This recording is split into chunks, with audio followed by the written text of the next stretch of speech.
News bulletin में आपका स्वागत है। आइए जानते हैं बिहार की 30 फटाफट बड़ी खबरों को। कटिहार में हिरासत में एक युवक की मौत के बाद भारी हंगामा हो गया। गुस्साए लोगों ने पुलिस को दौड़ा दौड़ा कर पीटा और उनकी राइफल भी छीन ली। इस दौरान थाने में तोड़फोड़ की गई। मामले की गंभीरता को देखते हुए एसएचओ और आईओ को सस्पेंड किया गया है। भोपाल स्टेशन पर एक दर्दनाक हादसे में बिहार के एक युवक की मौत हो गई। बताया गया कि युवक को ट्रेन ने प्लेटफॉर्म के बीच करीब 5 सेकंड में 5 बार घसीटा, जिसके बाद उसकी मौत हो गई। एक स्कूल बस ने 20 छात्रों को रौंद दिया, जिसके बाद मौके पर भारी हंगामा हो गया। घटना से नाराज बहनों ने सड़क पर गाड़ियां रोक दी। हालात बिगड़ने पर पुलिस ने उन्हें घसीट कर हटाया। पटना हाईकोर्ट के एक वकील समेत 3 लोगों को गिरफ्तार किया गया है। उन पर दफ्तर में बंधक बनाने, गलत वीडियो बनाकर ब्लैकमेल करने का आरोप है। छापेमारी के दौरान करीब 10 फर्जी मुहर भी बरामद किए गए हैं। समस्तीपुर में पेयजल संकट को लेकर ग्रामीणों का गुस्सा फूट पड़ा। पानी की समस्या से परेशान लोगों ने प्रदर्शन करते हुए सड़क जाम कर दिया। ग्रामीणों का कहना है कि शिकायत के बाद भी किसी ने उनकी नहीं सुनी। पटना में निशांत के फ्यूचर सीएम पोस्टर से सियासी हलचल तेज हो गई। पोस्टर में नीतीश कुमार की जगह उन्हें मुख्यमंत्री बनाने की मांग की गई है। इसमें लिखा गया कि नए चेहरे पर क्यों विचार नहीं, निशांत कुमार तैयार हैं। मनेर में मंत्री रामकृपाल यादव के समधी के घर पर फायरिंग की घटना हुई है। जमीन विवाद को लेकर 2 पक्ष आमने सामने आए और करीब 15 राउंड गोलियां चली। इस घटना में 3 लोग घायल हो गए। पुलिस और अपराधियों के बीच मुठभेड़ की सूचना है, जिसमें एक बदमाश को गोली लगने की बात सामने आई है। बताया गया कि 2 करोड़ की लूट के बाद एसटीएफ अपराधियों का पीछा कर रही थी। एक प्रत्यक्षदर्शी ने कहा कि दोनों तरफ से फायरिंग हुई। औरंगाबाद में विधायक चेतन आनंद पर रंगदारी मांगने का आरोप लगा है। हालांकि विधायक ने इन आरोपों को गलत बताया है। वहीं जेडीयू नेता का कहना है कि उनके घर पर आकर उनकी पत्नी को गाली दी गई। शीतला मंदिर भगदड़ हादसे के बाद बिहार शरीफ नगर निगम एक्शन में आ गया है। नगर निगम ने जेसीबी से अवैध कब्जा हटाया और जुर्माना भी वसूला। साथ ही आगे भी सख्त कार्रवाई की चेतावनी दी गई है। गया जी की फल्गु नदी में मछलियों को लूटने के लिए लोगों की भारी भीड़ उमड़ पड़ी। रबर डैम से पानी छोड़े जाने के बाद यह स्थिति बनी। प्रशासन की चेतावनी के बावजूद लोग मानने को तैयार नहीं हुए। बिहार के 12 जिलों में आज बारिश को लेकर येलो अलर्ट जारी किया गया है। इसके अलावा सभी जिलों में मौसम सामान्य बना रहेगा। अधिकतम तापमान 32 डिग्री सेल्सियस से 36 डिग्री सेल्सियस के बीच बना रहेगा। बिहार में लोगों की यात्रा आसान, तेज और सुरक्षित हो, इसके लिए परिवहन विभाग ने एक और निर्णय लिया है। राज्य में नई 340 एसी यात्री बसें चलाई जाएंगी। इसको लेकर परिवहन विभाग ने योजना बनाई है।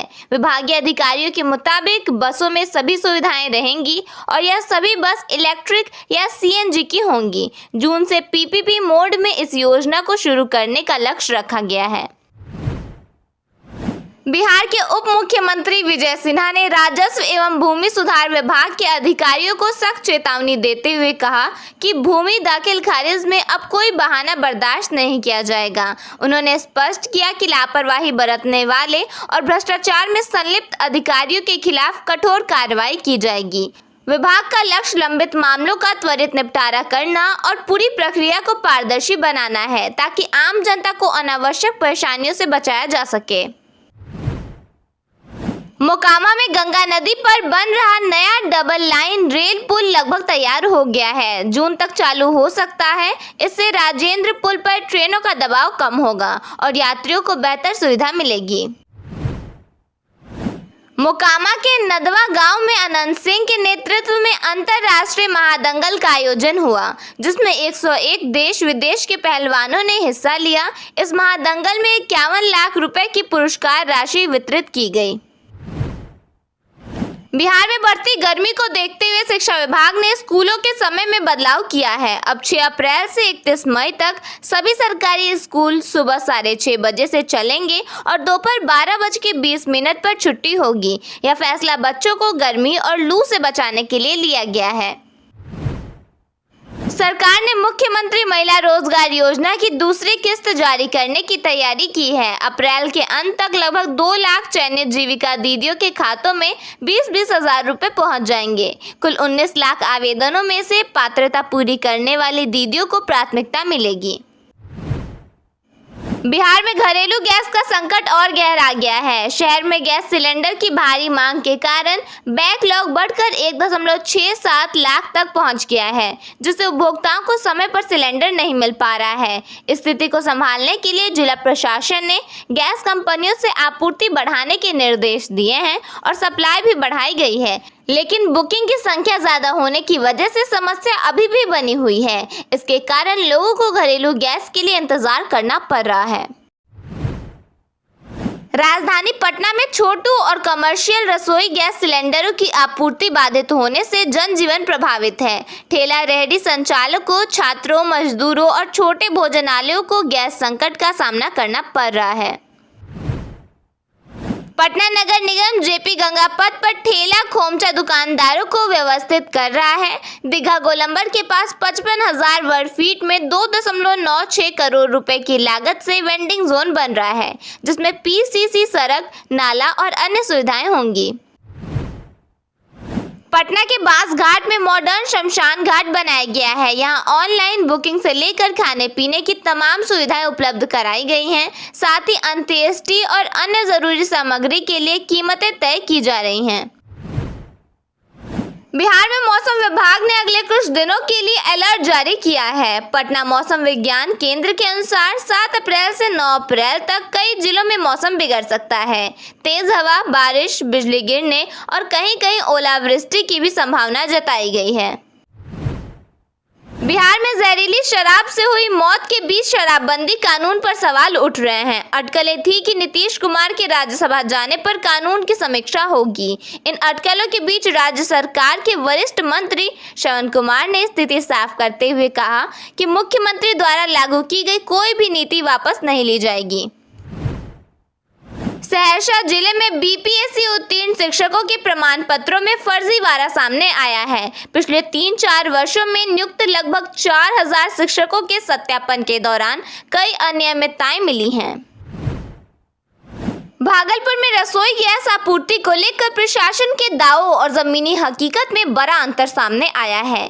कागजों में अधिक आपूर्ति दर्शाई जा रही है, लेकिन उपभोक्ता हफ्तों से सिलेंडर के लिए भटक रहे हैं। बुकिंग के बावजूद डिलीवरी में लगातार देरी हो रही है, जिससे लोग परेशान हैं। एक उपभोक्ता ने तो अनशन की चेतावनी भी दी है। नीतीश कुमार सरकार ने 7 निश्चय 3 के तहत शहरों में सड़क पार करने की समस्याओं को हल करने का निर्णय लिया है। पथ निर्माण विभाग जेब्रा क्रॉसिंग को चौड़ा करेगा और इलेक्ट्रिक सिग्नल लगाएगा। राज्य भर में 60 से अधिक स्थानों पर फुट ओवर ब्रिज बनेंगे, जिनमें पटना में भी नए पुल शामिल हैं। अतिक्रमण हटाकर नए फुटपाथ भी बनाए जाएंगे, जिससे लोगों को आवागमन में सुविधा होगी।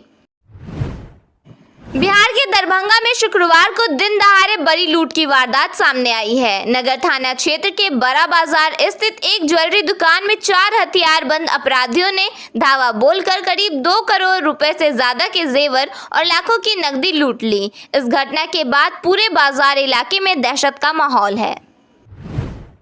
कटिहार के फलका में पुलिस हिरासत में एक युवक की मौत के बाद भारी बवाल हुआ है। आक्रोशित ग्रामीणों और परिजनों ने फलका चौक जाम कर पुलिस पर हमला किया है, जिसमें कई पुलिसकर्मी घायल हो गए और एक राइफल छीन ली गई।